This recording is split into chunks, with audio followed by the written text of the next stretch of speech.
pessoal, vamos lá? Vamos dar início à aula de hoje? Bom, tá aqui. Autismo, a importância das terapias. Primeiro, né, quando se trata de autismo, tem que ter muito cuidado com a questão do diagnóstico, tem que ser feito por um profissional extremamente competente. Muitas vezes a gente imagina que a sua vida vai mudar demais, vai ser muito diferente, mas é um transtorno do neurodesenvolvimento.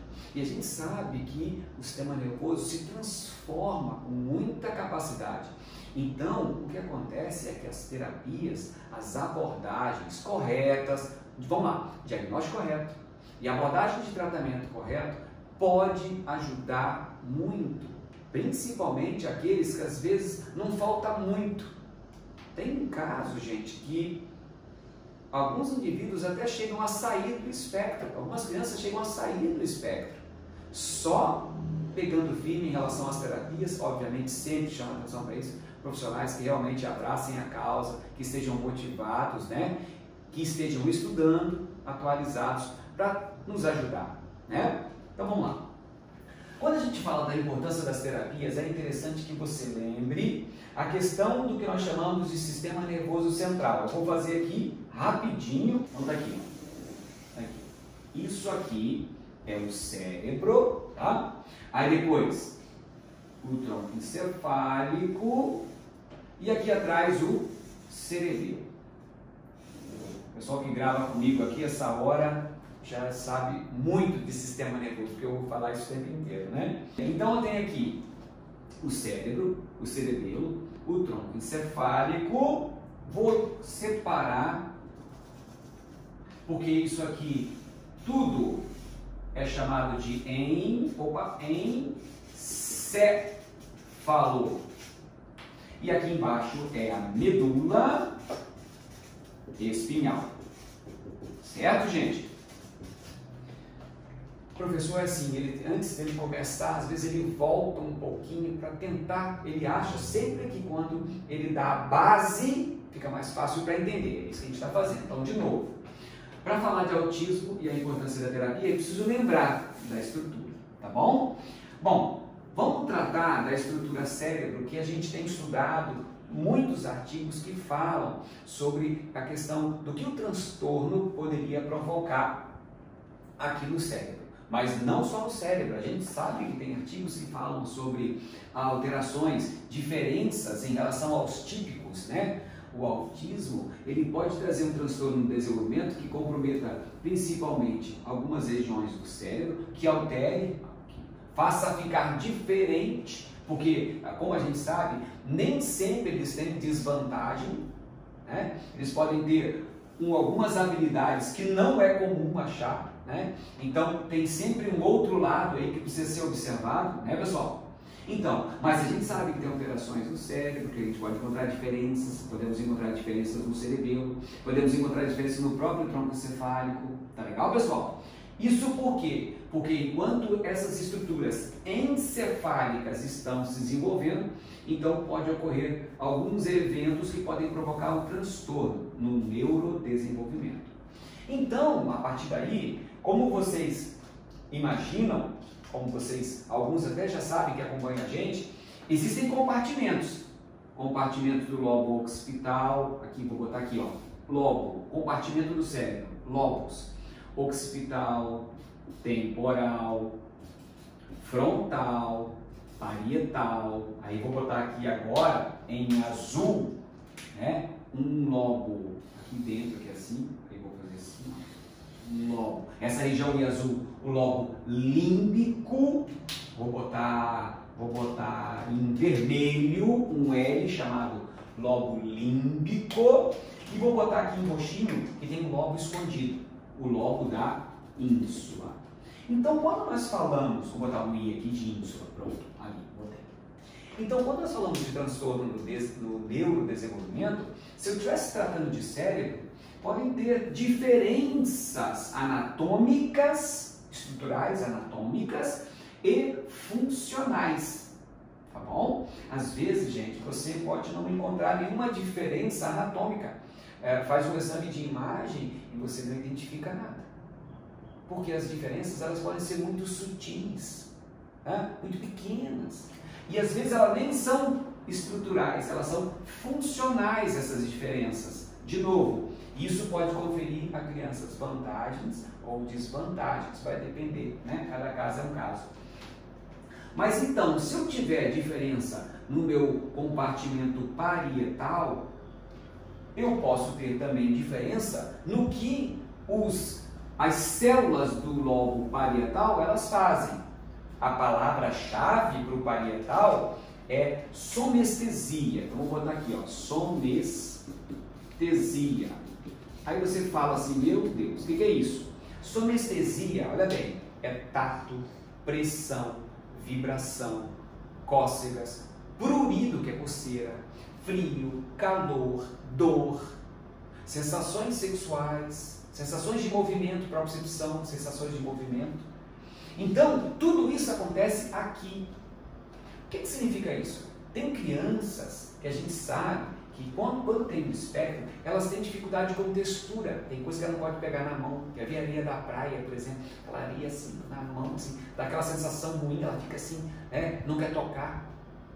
Tem crianças que às vezes não conseguem andar descalço, por exemplo, na pedrinha ou na grama. Então, dependendo do tipo de informação tátil, de textura, ela pode ter dificuldade ou pode apresentar diferenças.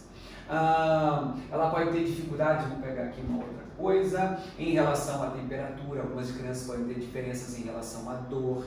Algumas crianças podem ter diferenças em relação à sensação do alimento na boca, a textura do alimento na boca. Olha só, né? Como pode acontecer. Essas diferenças podem ter relação com o lobo parietal, por exemplo. Tá? Algumas crianças podem ter alterações visuais, ser diferentes no aspecto visual. O processamento visual é um pouquinho diferente, que é a função do lobo, vou botar aqui, função do lobo occipital, principalmente. Não é só isso, tá, gente? Sempre vou falar principalmente, porque essas funções, são funções gerais, só para localizar, tá? Então pode ter algum tipo de alteração visual, ela pode ter, o lobo temporal aqui, ó, esse aqui é o lobo temporal, essa região aqui. Então pode ter alterações aqui, ou diferenças auditivas, só que ele não trabalha só com isso, trabalha também com o olfato. Então o que acontece? Diferenças eu posso encontrar com a criança que está dentro do espectro. Ela pode ouvir de forma diferente. Não ouvindo, vocês sabem, de vez em quando as pessoas comentam que tem alguns indivíduos que estão dentro do espectro, algumas crianças que estão dentro do espectro, que não pode ouvir som alto, elas botam uma mãozinha no ouvido assim, ó, que diz que ela tem uma hipersensibilidade. Então, isso incomoda, isso provavelmente tem alguma diferença aqui no lobo temporal. Há um tempo atrás eu gravei um vídeo falando sobre isso. Tem uma região aqui, ó, que pega um pouquinho do parietal e um pouquinho do temporal, que é a área de Wernicke, que tem relação com a linguagem. E a gente sabe que algumas crianças podem ter, que estão dentro do espectro, podem ter dificuldade em relação à linguagem, podem falar um pouco mais tarde, dificuldade um pouquinho às vezes para entender o que tá sendo dito para ela. Tá bom? Isso pode trazer algum tipo de diferenciação, pegando um pouquinho do parietal, um pouquinho do temporal, tá? Algumas crianças podem apresentar o que nós chamamos de estereotipias, que são movimentos repetitivos. Ou vou escrever aqui, tá? Um pouquinho aqui, que teria a ver com movimento lobo frontal. Então vou botar aqui, movimentos repetitivos. Não é só lobo frontal, aqui pode entrar também uma estrutura que não tem a representação aqui, mas chamada núcleos da base, tá? Mas movimentos repetitivos muito a ver com o lobo frontal, tá? Movimento. Então, o que quer dizer isso? Tu vê como às vezes você olha para a criança, para o seu aluno, olha para o seu filho, para o seu menino, né? Olha para o seu... aquele que faz parte da sua vida, né? Que está dentro do espectro, você acompanha, e você olha e diz, poxa vida, agora como é que a gente pode fazer? O que eu tenho que fazer agora? Não tem muito o que fazer, a não ser o quê? Qual é a palavra-chave aqui? Tem que fazer estimulação. Estimulação. Opa, lação. Tem que ser. E a melhor estimulação é feita onde? Nas terapias específicas. Nas terapias específicas.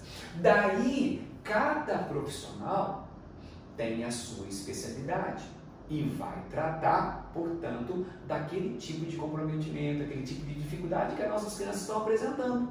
Entenderam? Por exemplo, quando se fala de textura, experimentar coisa na mão, na boca, a gente está falando muito de terapia ocupacional, por exemplo, de integração sensorial. Olha só. Então, a terapia ocupacional é importante para a integração sensorial. E quando a gente fala de integração sensorial, estou falando de todas elas. Por exemplo, eu estou falando da visão, porque olha o nome, ó, integração sensorial. A terapia ocupacional faz muito bem isso, né? Assim como a fono trabalha quem? A linguagem.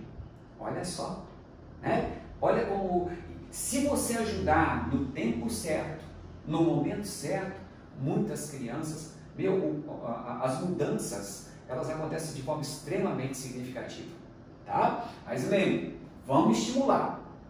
O segredo é, meu Deus, o diagnóstico agora... Não, o segredo é estimular. De qualquer maneira, é a estimulação que ela precisa, por profissionais capacitados, como eu falei. Então você pega um bom terapeuta ocupacional, um bom fono. Uma gente fala, por exemplo, de aspectos de movimento repetitivos, aí você pode ver que tipo de abordagem. Algumas crianças talvez até precisem de uma interação medicamentosa. Olha bem, tem que ver se precisa, porque às vezes não precisa, né? Porque a idade pode mudar algumas coisas também, a própria estimulação com os outros profissionais.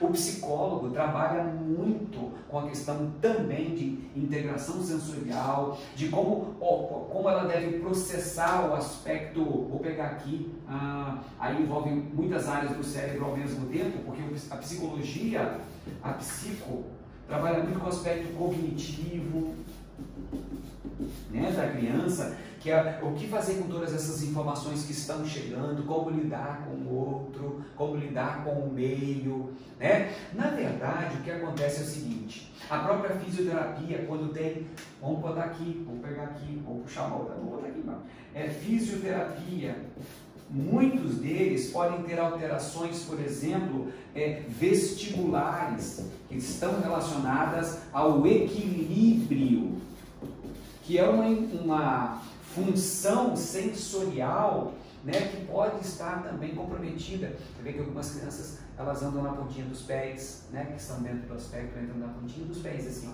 né? Então, óbvio que pode ter alterações de equilíbrio. Então, tem toda a terapia voltada para a função, que nós chamamos de função vestibular, né? Então, o que acontece é que esses profissionais, cada um desses profissionais, vamos lá, psicologia, fisioterapia, terapia ocupacional importante, a fono para a linguagem, o médico que tem que acompanhar tudo isso, muitas vezes para fazer um diagnóstico preciso e muitas vezes também, através da avaliação dos outros profissionais, ele pode fazer uma leitura também dessa questão cerebral, né? Saber, então é mais ali, é mais aqui que precisa ser estimulado. Ele pode também ajudar nessa indicação da melhor forma de abordagem para tirar do cérebro, né, daquela criança, do autista, o melhor possível. Então, na verdade, nós estamos falando de uma equipe.